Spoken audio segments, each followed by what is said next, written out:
حسین حکومت کو ٹھوکر مار کے جنت بانٹنے گئے تھے.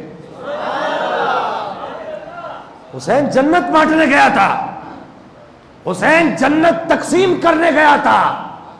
حسین جنت کی کیاریوں کو لوگوں کے حوالے کرنے گیا تھا. جو حسین عالم ارواح سے اپنے رب سے جنت کے جو مقامات محبوب کی امتیوں کے لیے لے کر آیا تھا, حسین کو رب نے جنت کا وارث بنایا کہ نہیں بنایا؟ حسین جنت کا مالک ہے کہ نہیں, یہ مجھے بتاؤ. حسین جنت کا وارث ہے کہ نہیں, یہ مجھے بتاؤ. حسین جنت بانٹنے والا ہے کہ نہیں, یہ مجھے بتاؤ. اونچا بولو, حسین کو مانتے ہو کہ نہیں مانتے؟ حسین جنت تقسیم کرنے والا ہے کہ نہیں, یہ مجھے بتاؤ. جنت حسین کی مٹھی کے اندر بند ہے کہ نہیں, یہ مجھے بتاؤ. جنت حسین کی آنکھوں کے اشاروں کی محتاج ہے کہ نہیں, یہ مجھے بتاؤ. جنت کے وارث حسین کے بچے ہیں کہ نہیں, یہ مجھے بتاؤ. حسین جو اپنے رب سے جنت لے کر آیا تھا اور جس کے لیے جنت کا جو مقام اپنے نانا کے امتیوں کے لیے لے کر آیا تھا, حسین کربلا میں حکومت لینے نہیں گیا تھا, اپنے نانا کے امتیوں کے لیے جو جنت کے مقامات تھے وہ سب کے حوالے کرنے گیا تھا.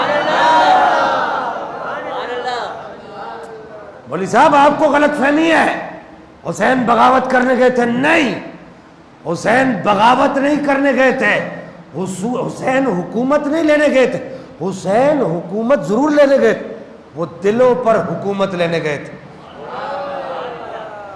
وہ دلوں کی حکومت لینے گئے تھے. آج بھی حسین دلوں میں زندہ ہے کہ نہیں ہے؟ ایمانداری سے بتانا, میرے امام کا نام آئے دل میں جرجری دوڑتی ہے کہ نہیں دوڑتی؟ امام حسین کا نام آئے تو آنکھوں سے آنسو ٹپکتے ہیں کہ نہیں ٹپکتے؟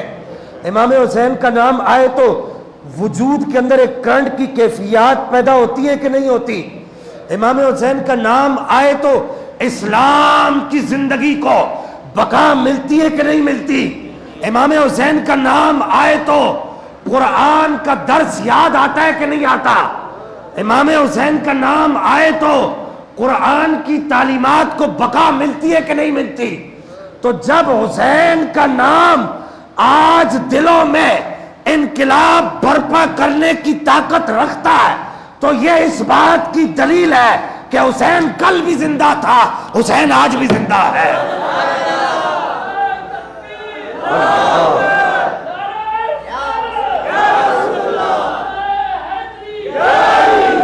اکھ دی ٹھنڈک دل دا چین, اکھ دی ٹھنڈک دل دا چین, اکھ دی ٹھنڈک دل دا چین, اکھ دی ٹھنڈک دل دا چین.